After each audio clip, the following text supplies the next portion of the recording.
If you want awesome products at great prices, check out the in the description. Maryland Senator Chris Van Hollen's recent trip to El Salvador ignited a firestorm of controversy, highlighting a critical clash between immigration enforcement and the fundamental tenets of American justice. His mission: to support Kilmar Abrego Garcia, a man caught in the agonizing grip of a wrongful deportation battle. Van Hollen's actions underscore a profound and deeply unsettling question. Can we truly uphold the rule of law while simultaneously compromising the constitutional rights of individuals?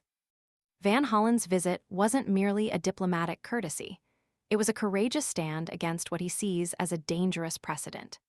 Appearing on CNN's State of the Union, he forcefully articulated the stakes involved, emphasizing that the denial of due process to one individual represents a direct threat to the constitutional rights of every American citizen. He passionately denounced the Trump administration's chilling assertion that fighting gang violence necessitates the sacrifice of individual constitutional rights, branding it a very dangerous view. His argument resonates with the chilling implications of such a philosophy: a slippery slope where the erosion of rights for one inevitably leads to the erosion of rights for all. The core of the dispute centers around Mr. Abrego Garcia's precarious legal standing. Senator Van Hollen highlighted the stark irony of the situation.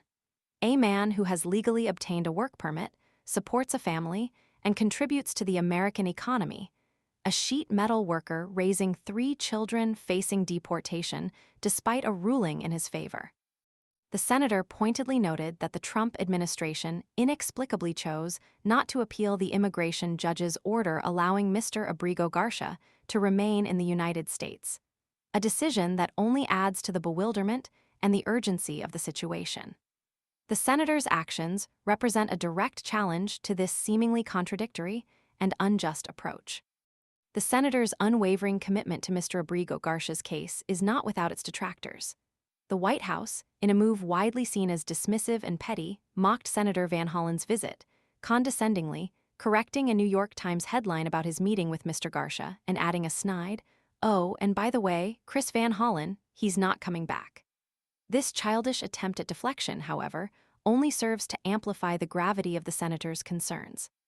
It's a blatant disregard for the principles of due process and a cynical attempt to trivialize a deeply significant legal battle with far-reaching consequences. This incident transcends the specifics of Mr. Abrego Garcia's case.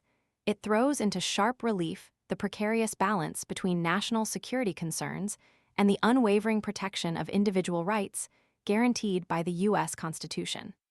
Senator Van Hollen's passionate defense of Mr. Abrego Garcia isn't simply about one man's fate. It's about safeguarding the fundamental principles upon which the American legal system is built. The implications of abandoning these principles are profound and deeply troubling, impacting not only immigrants, but every citizen who relies on the Constitution for protection against arbitrary government actions. The senator's bold stance serves as a stark reminder. The erosion of rights, even for one individual, is a threat to the very fabric of American democracy. The fight for Mr. Abrego Garcia's rights is, therefore, a fight for the rights of all Americans.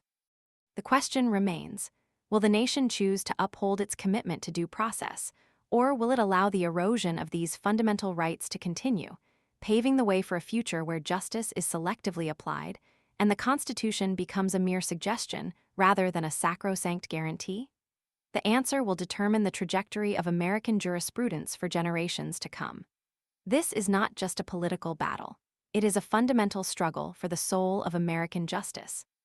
The eyes of the nation, and indeed the world, are watching. The actions taken now will have far-reaching and lasting implications for the future of American democracy and the rule of law. The silence is deafening. The time for action is now.